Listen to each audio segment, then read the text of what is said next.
The atelier lasted for almost 5 months, with the goal of us having that first real designing process, understanding silhouettes and how to bring it to life. And this was my journey. During my first contact with the process, I began in a very fluid way, and I'm not gonna lie, that's partially because I was a bit confused on where we were heading.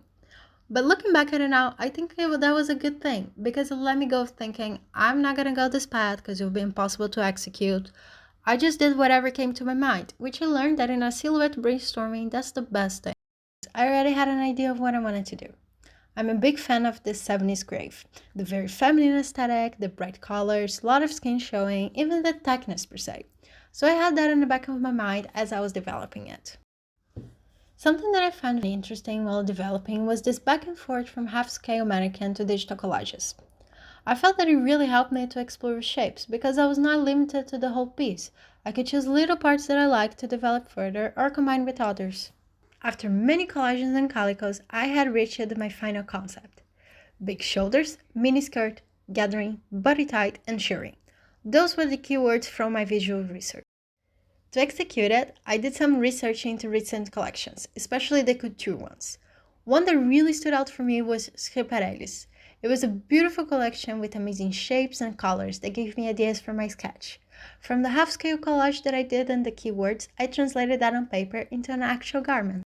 For the calico prototype, draping was a new skill that I was excited to use, so I incorporated it to create the pleated skirt. Because I was doing it on a mannequin, I also draped the top part just to visualize, because I knew I would have to make a pattern to fit it perfectly into my model. Once I had it done, had feedback from the teachers, realized what I should improve and what I should change, I went on to make the final pattern.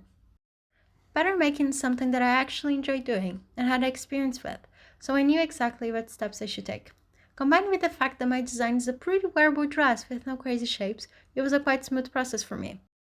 When deciding which fabrics I was going to use, I knew I was going with a cotton because I wanted that stiffness to hold, especially the shape of the skirt and sleeves.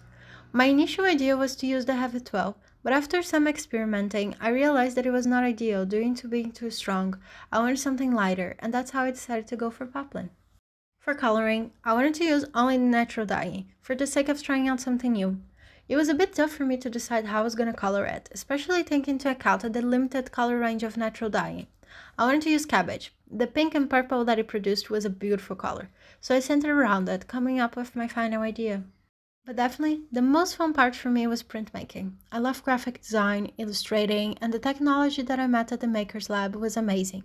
I wanted to create a drawing pattern instead of shapes, because that makes my aesthetic way better. I like to create things that are fun and not so serious. For that reason, I'm satisfied with what I came up with. When it came to sewing, it was also not a problem. That's something I really like doing and I'm good at it. I have a lot of experience, so the details such as the gatherings and bias tapes were very easy for me to do. The only thing that was a bit trickier was the shirring and how to place it alongside with the skirt, but eventually at the final result, it worked out pretty well. With my final result in hand, I can reflect better on this 5 months journey. As part of any creative learning process, you have your ups and downs, things you're proud of and things you regret. As an outcome in general, I'm happy with what I did. I explored different printing and dyeing techniques, I got insight into brainstorming silhouettes, I was able to show off my sewing skills, and I did my best to develop the atelier's concept. I do find that as a designer, I have my aesthetic kind of established. I like to create things that are more ready to wear per se. I like very feminine silhouettes, taking inspiration from earlier decades and mixing with today's youth. I like bright colors, funky elements, such as florals and ruffles.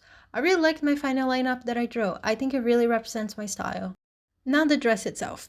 I did think I created a beautiful dress. I executed very well, explored with what I had in hand, and had a successful outcome. But if I were to redo it, would I stick to the same design? Probably not. Because I have such aesthetic sets for myself, it was hard for me to come out of the box to do a concept that is totally the opposite of what I like.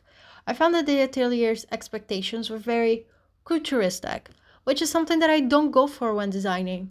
If I have one regret is this. Even though I really liked my final design, recreating, I tried to mix the atelier's concept with my own. I think I should have taken this opportunity to really push my boundaries, see how far I could go outside of my comfort zone. With all of that being said, as an overall experience, I really liked my design journey. I feel that I learned a lot more, created interesting stuff, and got to know myself more as a designer.